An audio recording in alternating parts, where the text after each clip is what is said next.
Recognizes Representative from New Jersey, Mr. Smith. Thank you very much, Mr. Chairman. Thank you for convening this hearing, and Secretary Riggs, thank you for your testimony and your leadership.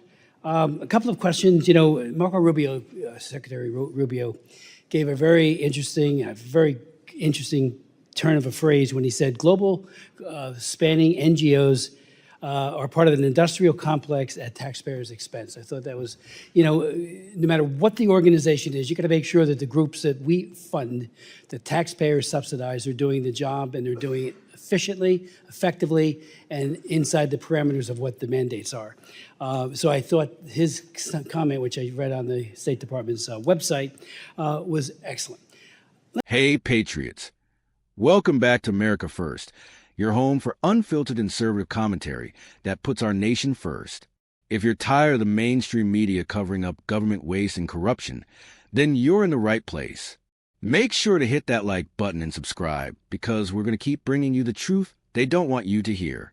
Today I want to talk about a congressional hearing that perfectly illustrates everything that's wrong with our foreign aid system and why we need to completely overhaul how we spend your hard-earned tax dollars overseas.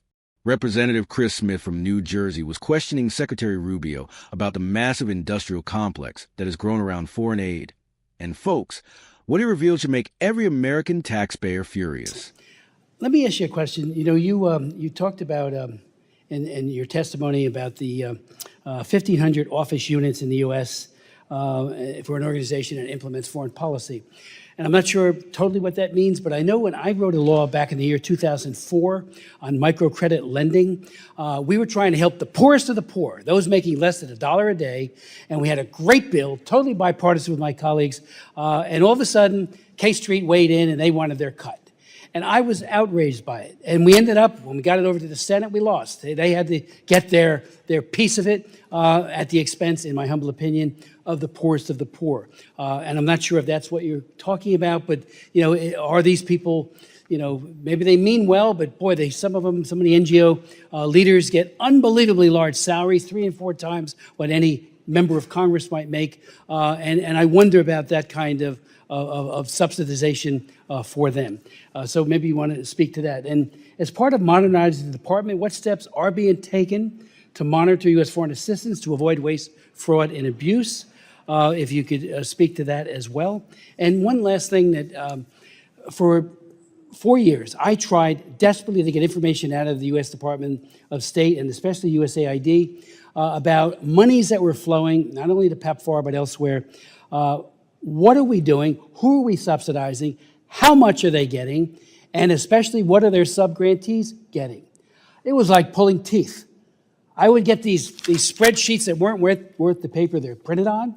Then I would also ask, as part of the data requests, what are they doing with it? Okay, you just gave $3 million to a sub-grantee. What are they doing with it? Crickets. Could not get it. So I thank you that you're trying, and I thank Secretary Rubio, to really get to some transparency, and we will get to it, because I couldn't get it. I met with Samantha Power, went over and met with her in her office, and very nice person, but I wouldn't get the information. How do you do oversight? And our subcommittee was tasked with that oversight, and we couldn't get it. I have paper trails of all this stuff that doesn't mean anything, frankly, because I don't know what that means. It's like saying, here's the scores of yesterday's game, 8-4.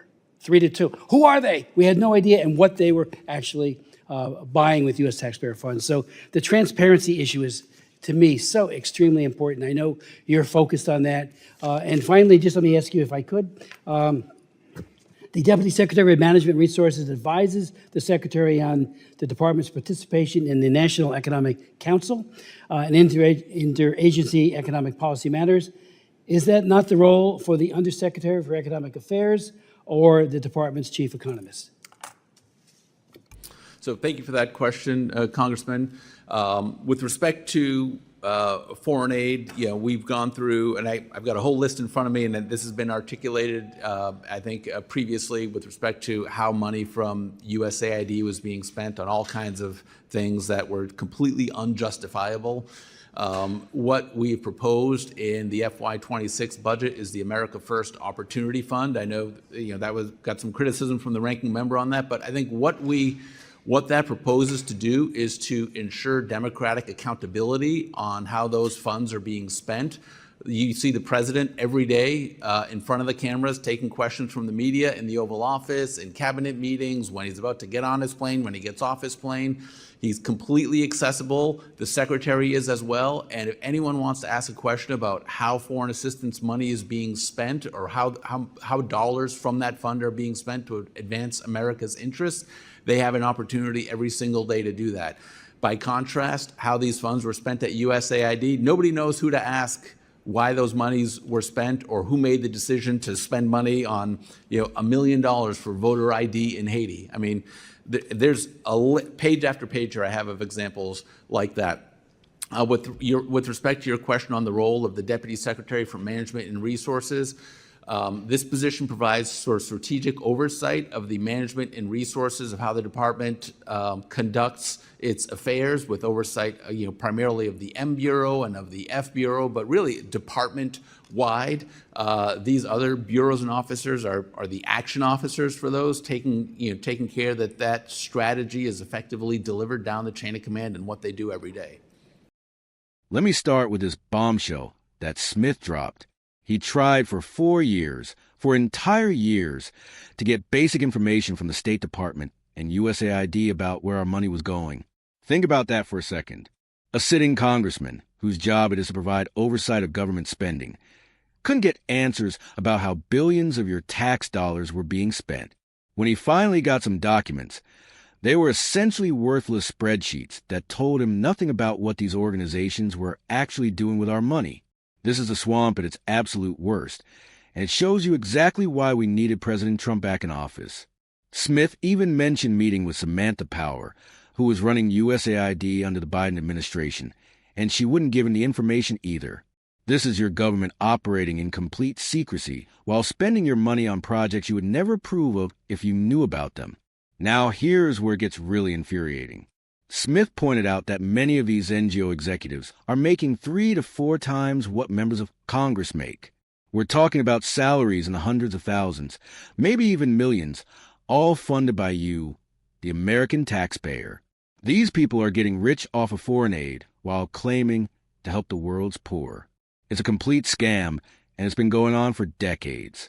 Smith gave us a perfect example from his own experience. Back in 2004, he wrote bipartisan legislation to help people making less than $1 a day through microcredit lending. It was a genuine effort to help the poorest of the poor. But what happened? K Street lobbyists swooped in and demanded their cut of the action. By the time the bill got through the Senate, these special interests had carved out their piece of the pie, taking money away from the people who actually needed it. This is exactly what Secretary Rubio was talking about when he called these global-spanning NGOs part of an industrial complex running on taxpayer expense. It's not about helping people anymore. It's about creating a permanent bureaucracy that enriches itself while accomplishing nothing meaningful for America or even the people they claim to be helping.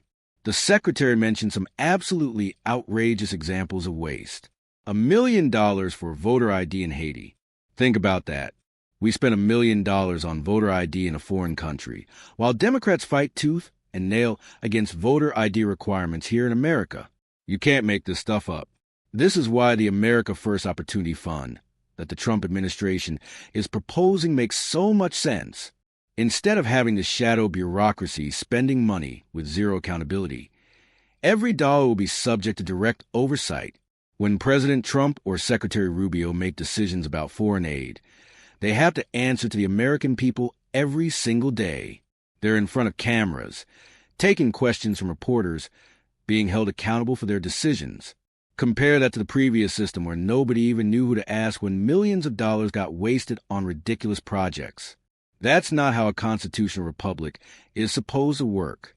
The people we elect should be making these decisions, not some unelected bureaucrat in an NGO making more money than a senator. This hearing also exposes a fundamental problem with how we've approached foreign aid for decades.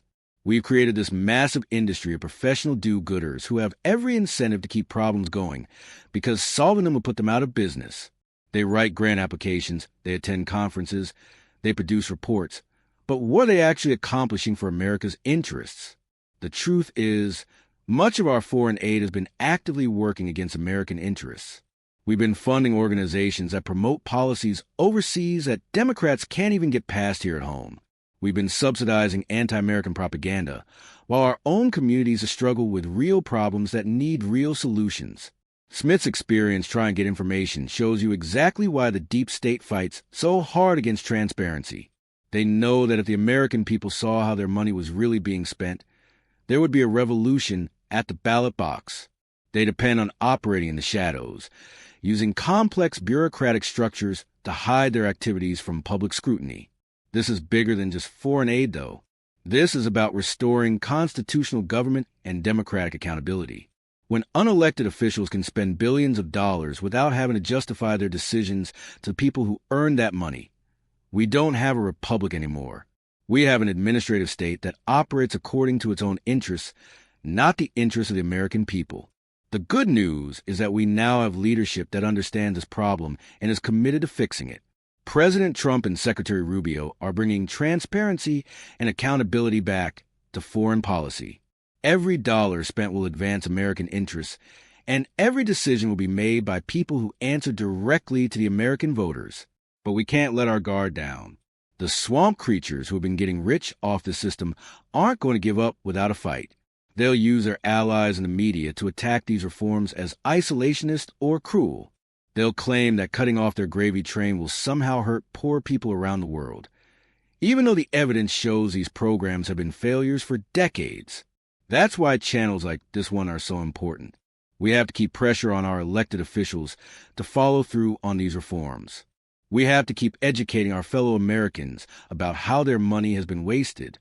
And we have to keep fighting for a foreign policy that puts America first instead of enriching the global elite. The days of writing blank checks to unaccountable NGOs are over. The days of secret spending on projects that work against American interests are over. We're going to have a foreign aid system that actually serves American interests and can justify every dollar spent to the American people who earned that money. Patriots, this is what we voted for. This is what America First foreign policy looks like in practice. Real transparency, real accountability, and real results for the American people. Make sure to like this video if you want to see more of our tax dollars working for America instead of against us. And subscribe to stay informed about the fight to drain the swamp and restore constitutional government. Until next time, keep fighting for America first.